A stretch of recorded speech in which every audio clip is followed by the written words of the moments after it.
스승님 질문 드리겠습니다. 주변에 보면 임신한 사람 중에 입덧이 아주 가장 심한 사람이 있고 입덧을 모르고 지나가는 사람이 있습니다.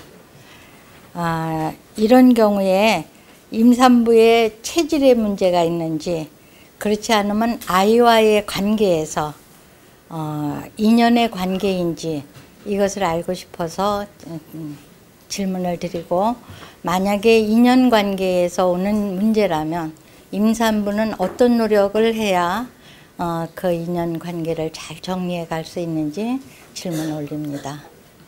네.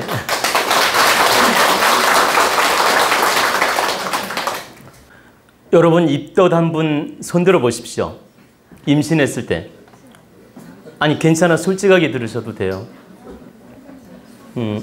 입덧 심하게 했던 분들. 뭐 약간 했던 분도 괜찮아요. 손 들어보세요. 그럼 많이 한 분만 손 들어보세요. 많이 한 분. 많이 한 분? 임신했을 때 그 입덧을 안 하고, 내가 지금 입덧 하려고 하네.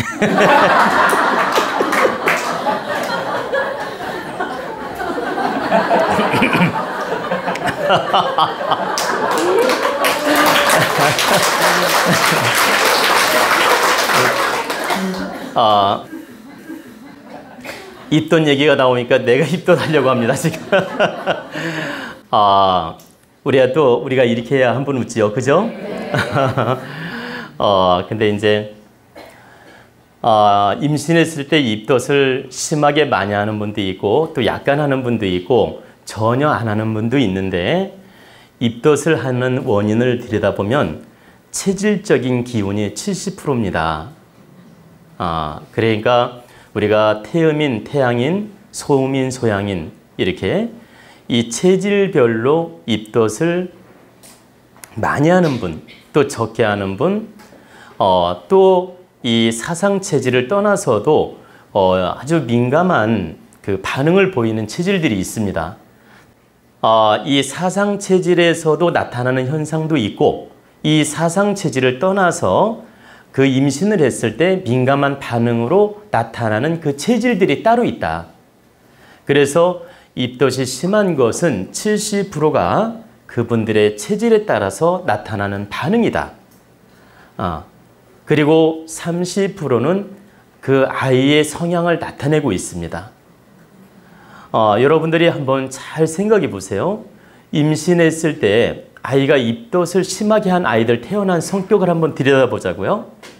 성격을 들여다보면 좀 까칠한 면도 있고, 예민한 면도 있고, 잔병치레가 있는 경우도 있고, 또 굉장히 머리가 좋으면 또 다른 단점이 있고, 또 굉장히 심성이 착하고 여리고 좋으면 또 이면에 잔병치레를 겪는 경우도 있고, 아니면 뭐 아토피가 가끔씩 나타나는 경우도 있고, 또 아니면 이렇게 성격이 뭐가 나가지고 심적인 부담을 주는 경우도 있고, 이렇게 성격적으로 아이의 성향을 나타내는 경우가 30%입니다.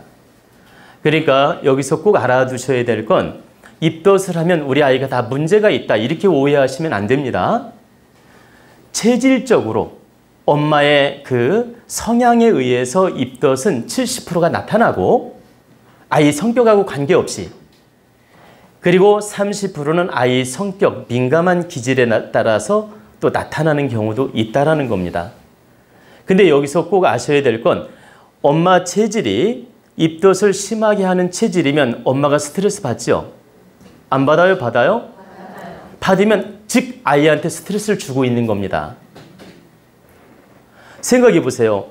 입덧이 심하게 하면 그 엄마가 막 스트레스 받고, 음식도 제대로 못 먹고, 어디 가서 이렇게 생활도 편하게 못 하고, 여행을 가고 싶어도 제대로 못 가고, 굉장히 막 스트레스를 많이 받거든. 그럼 그 스트레스가 누구한테 갑니까? 아이한테 가죠. 그렇기 때문에 입덧이 심한 엄마들은 아이한테 영향을 주고 있다는 걸 알고 계셔야 돼요. 입덧이 심한 엄마들은 지금 30%는 아이한테 스트레스를 주고 아이한테 부정적인 기운을 줄 수 있는 염려가 있다. 아이의 건강에 영향을 줄 수도 있고 성격에 영향을 줄 수도 있고 천성적 기운에도 영향을 줄 수 있다. 근데 그게 전부는 아니고 30% 영향을 준다라는 거죠. 응? 그렇기 때문에 임신했을 때 입덧이 심한 경우에 엄마가 굉장히 마음을 바르게 가져야 돼요. 어떻게 가져야 되냐? 입덧이 심한 것은 내 체질적으로 나타나는 성향일 뿐이다. 그러니 내가 이거 가지고 스트레스 받지 말자. 그리고 누구도 탓하거나 짜증을 부리지 말자. 그냥 이건 반응일 뿐이니까 내가 마음을 편하게 갖자. 그리고 아이한테 내가 미안하구나. 엄마 체질이 이렇게 예민해서 너한테 스트레스를 주고 부담을 줘서 미안하구나. 그러니 너는 마음 편하게 갖고 이걸로 동요되지 말거라. 아이한테 말을 해주는 거예요. 근데 말을 해주는데 진짜 내 입으로 말을 해줘도 좋고 마음으로라도 계속 전달을 하라는 뜻입니다. 아가야, 미안하다.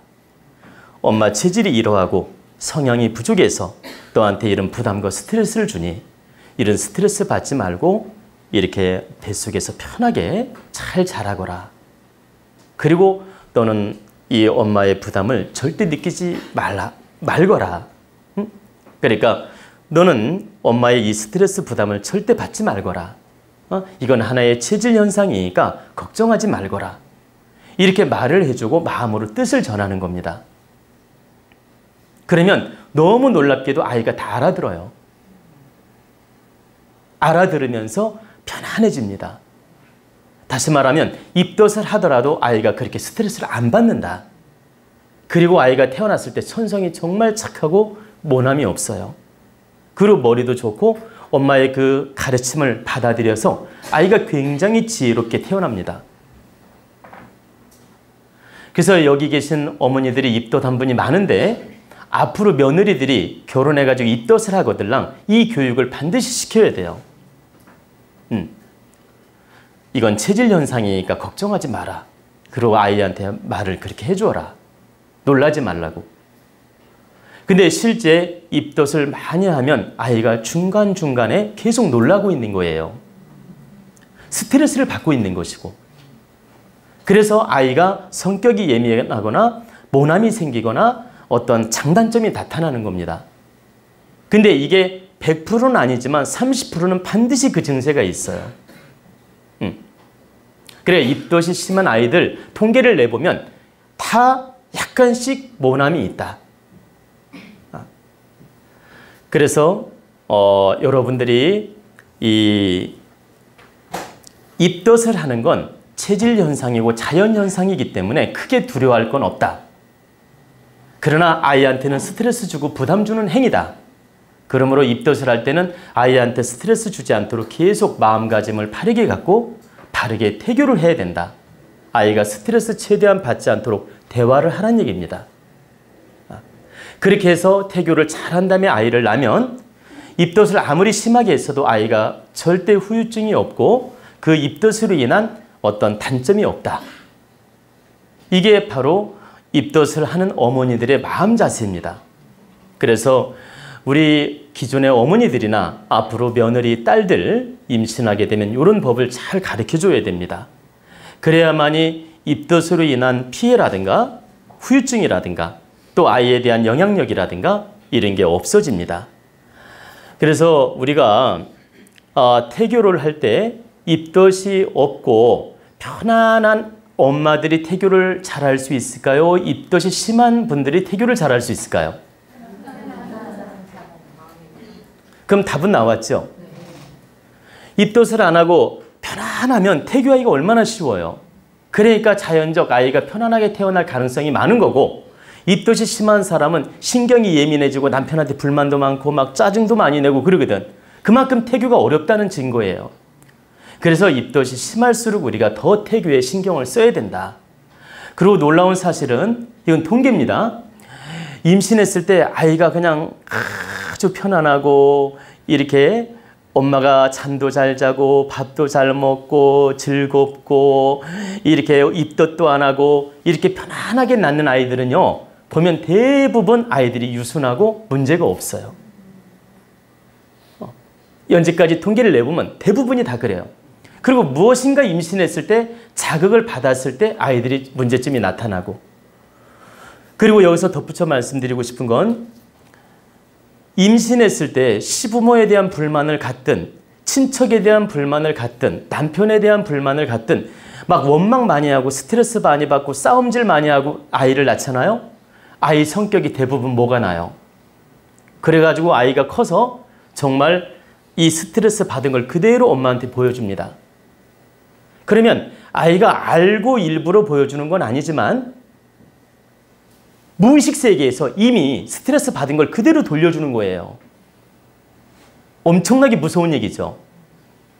여러분들은 몰랐지만 실제 임신했을 때 누구를 원망하고 탓을 하고 막 이렇게 싸움질하고 이렇게 증오하고 원망하는 마음을 많이 갖고 아이를 낳게 되면 그 아이의 증오하는 원망심, 그 미움, 이게 입력이 되는 겁니다. 입력이 되어가지고 나로 하여금 괴롭힌 그 엄마에 대해서 불만이 생기는 거예요. 그래가지고 나중에 아이가 중고등학교 때 그 증세가 나타납니다.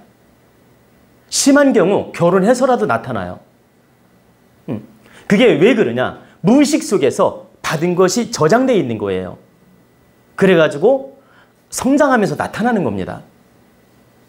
그래서 여러분들이 자녀 때문에 스트레스 받고 마음고생을 한다면 한번 돌아보세요. 반드시 임신했을 때 여러분은 시부모 때문에 스트레스를 받았든 남편 때문에 스트레스를 받았든 돈 때문에 스트레스를 받았든 엄청난 스트레스를 받은 그 경력이 있을 겁니다. 그 경력이 있는 아이들하고 경력이 없는 아이들하고 달라요. 형제간이라도. 그래서 우리 어머니한테 제가 한번 물어봤어요. 저희 임신했을 때 어떻게 됐었냐고. 이거 진짜 물어봤습니다. 제가 5남매인데 저희 임신했을 때 어머님이 스트레스 받았습니까? 안 받았습니까? 제가 물어봤어요. 그러니까 우리 어머니 시대에는 가난한 시절이었잖아요. 가난 때문에 힘들었을 뿐이지 너 임신했을 때는 가장 편안했다고 하는 거예요. 우리 어머니가. 그럼 누구 임신했을 때 가장 힘들었냐고 물어봤습니다. 제가. 우리 형님이 들으면 서운할 텐데 우리 형님이 이 강의를 들으면 좀 서운할 텐데 우리 그 바로의 형님이 계신데 바로의 형님 임신했을 때가 가장 그렇게 힘들었답니다. 그렇게 막 더욱더 경제도 어려웠고 그 가정도 어려웠고 고생도 제일 많이 했고 그리고 너무 그 보릿고개를 겪으면서 먹을 게 없어서 있죠. 정말 옛날 알죠? 소나무 벗겨가지고 껍질을 막 벗겨 드시고 그리고 그냥 그 이삭 주스러 다니시고 왜냐면 가난하니까 그리고 심지어는 막 끼니를 때우려고 있는 집에 가서 밤새도록 품을 팔아가지고 보리 한 대를 얻어오시고 이 등등의 최고 고생을 많이 하고 스트레스를 받았답니다. 근데 너무나 안타깝게도 그 가장 스트레스를 많이 받고 고생을 많이 하시면서 난 아들이 우리 바로의 형님이신데 가장 부담을 많이 주었어요. 그리고 이제 저는 자랑하려고 말씀드리는 게 아니라 정말 제가 경험을 이제 공부 차원으로 물어본 겁니다. 왜냐하면 저는 실증을 제가 좋아합니다. 실증. 추상적인 것보다는 내가 경험한 사실을 여러분들한테 가르쳐 주는 거예요. 근데 이제 저뿐만 아니라 우리 손님들한테 많은 여론조사를 제가 해봤어요. 수천 명을 여론조사를 제가 해봤는데 속색이는 자녀들이 임신했을 때 반드시 그 어머니가 많은 스트레스와 어떤 갈등, 어려움, 힘든 일을 많이 겪었다는 겁니다. 통계를 내보니까. 그래서 정말 우리가 임신했을 때 얼마만큼 바른 관념으로, 바른 태교로 바르게 아이를 낳아야 되는지 우리는 다시 한번 점검을 해봐야 된다는 뜻입니다. 제가 이런 경험담을 들려드리는 것은 여러분들이 이미 지나간 일은 어쩔 수 없어요. 돌이킬 수도 없고 그걸 막 집착하고 후회하고 괴로워하라는 뜻이 절대 아닙니다. 이미 지나간 일은 지나간 일이에요. 그러니까 반성으로 받아들이고 지금부터 바르게 노력하면 됩니다. 그런데 우리 후배들한테, 우리 자손들한테 이걸 바르게 깨우쳐 주어서 앞으로 이런 악습이 되풀이되지 않도록 노력하라고 제가 이 말씀을 드리는 것입니다. 아시겠죠?